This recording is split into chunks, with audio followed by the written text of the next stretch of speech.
అండి అందరికీ పెసర దోశలు పోసుకుందామా. పెసర దోశలు చాలా బాగుంటాయి.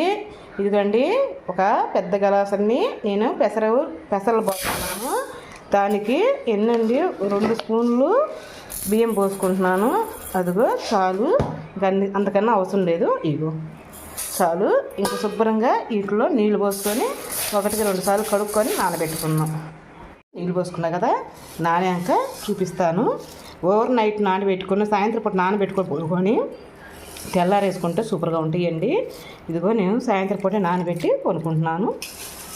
ఇంకా శుభ్రంగా నానిపోతే మూత పెట్టేద్దాం. పెసరపప్పు బాగా పెసలు నానినవి చూసారా, పెసలు బాగా నానినవి. వాటికి తోడు శుభ్రంగా 1-2 సార్లు కడుక్కొని జారుకి వేసుకున్నాను. ఇదిగో 5 పచ్చిమిరపకాయలు, చిన్నగా పచ్చిమిరపకాయలు వేసుకున్నాను. ఇదిగో అల్లం ముక్కలు, చిన్న ముక్కలు అండి, చిన్న అంత ఇక్కడ వేసుకున్నాను. శుభ్రంగా కొంచెం వాటర్ పోసుకొని మెత్తగా పేస్ట్ చేసుకున్నాం కదా. జీలకర్ర అండి 1 స్పూన్ వేస్తున్నాను జీలకర్ర. ఇంకా మెత్తగా పిండి వేసుకుందాం.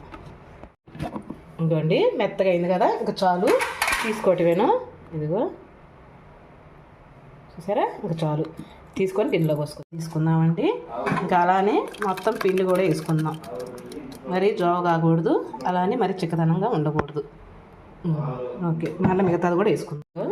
ఇంకా మళ్ళీ ఇది కూడా వేసేసుకుందాం. పెసర దోశలు చాలా బాగుంటాయండి. ఇంకా మనం దోశకి రెడీ చేసుకుందాం. ఉప్పు వేసుకుందామండి, మనకి రుచికి తగ్గట్టు ఉప్పు వేసుకుందాం. ఇదిగో నాకు 1 స్పూన్ పట్టింది. శుభ్రంగా కలుపుకుందాం, గేరెంటి పెట్టి శుభ్రంగా ఒకసారి కలుపుకుందాం. కొంచెం నీళ్ళు పడతాయండి, ఆ నీళ్ళు కూడా వేసుకొని గెంటి పెట్టి శుభ్రంగా కలుపుకుందాం. దోశ పిండి అసలు చూడు, పెసరపిండి అంత బాగుంటుంది. కమ్మల వాసన కూడా వస్తుందండి. జీలకర్ర కూడా వేసాం కదా, చాలా బాగుంటుంది. ఇంకా పక్కన పెట్టేసుకుందాం. కలుపుకున్నాం కదా, కొంచెం గుర్రుగా ఉంది, అదే గట్టిగా ఉంది. కొంచెం వాటర్ పోసుకుందాం. గట్టిగా ఉంది కదా,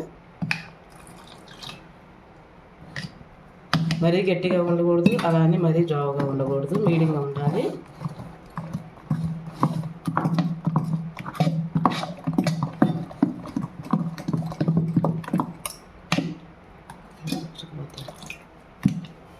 ఇంక ఇలా లూజ్గా ఉంటే, అంతకన్నా లూజ్గా ఉండకూడదు. ఉల్లిపాయ, పచ్చిమిరపకాయలు, కొత్తిమీర, అల్లం ముక్కలు మొత్తం కట్ చేసుకొని ఇదిగా ఇలా కలిపి పెట్టుకున్నాను. దోశ వేసుకున్నామండి.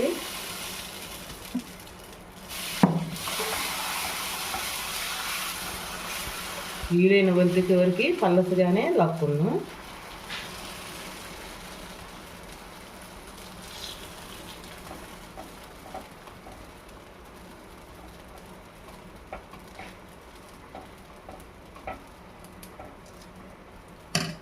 కొంచెం జీలకర్ర,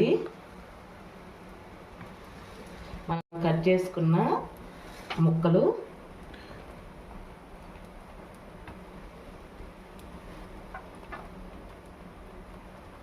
వేసుకుందామండి.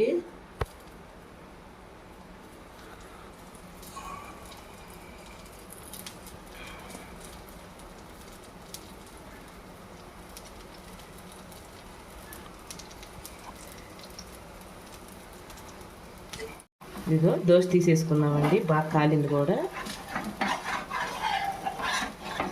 మంచి కలర్ వచ్చేసింది చూసారా, అదిగో బాగా వచ్చింది.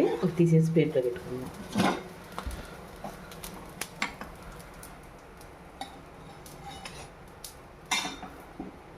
కాస్త ఎక్కువ రోస్ట్ అయింది కానీ చాలా బాగుంది.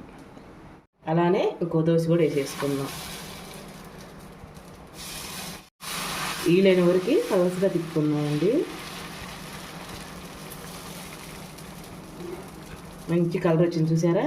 మనం చేసుకునే పిండి విధానం బట్టి మంచి కలర్ వస్తుంది. కర్రీ మనం కట్ చేసుకున్న ముక్కలు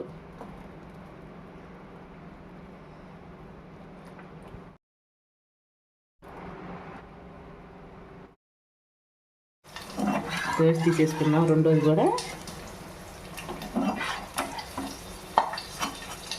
వావ్, సూపర్ వచ్చింది.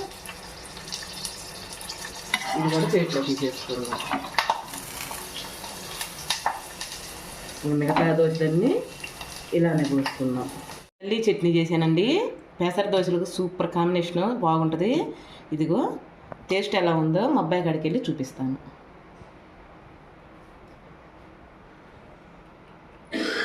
ఎలా ఉన్నాయి చెప్పు. సూపర్ టేస్ట్ బాగుందా? నిజంగా బాగున్నాయి. పెసర దోశలు అండి చాలా బాగున్నాయి. ఈ వీడియో నచ్చితే ఒక లైక్ చేసి ఒక కామెంట్ చేయరా. రేపు మంచి వీడియోతో మీ ముందరకు వచ్చేస్తా. అంతవరకు బాయ్ అండి.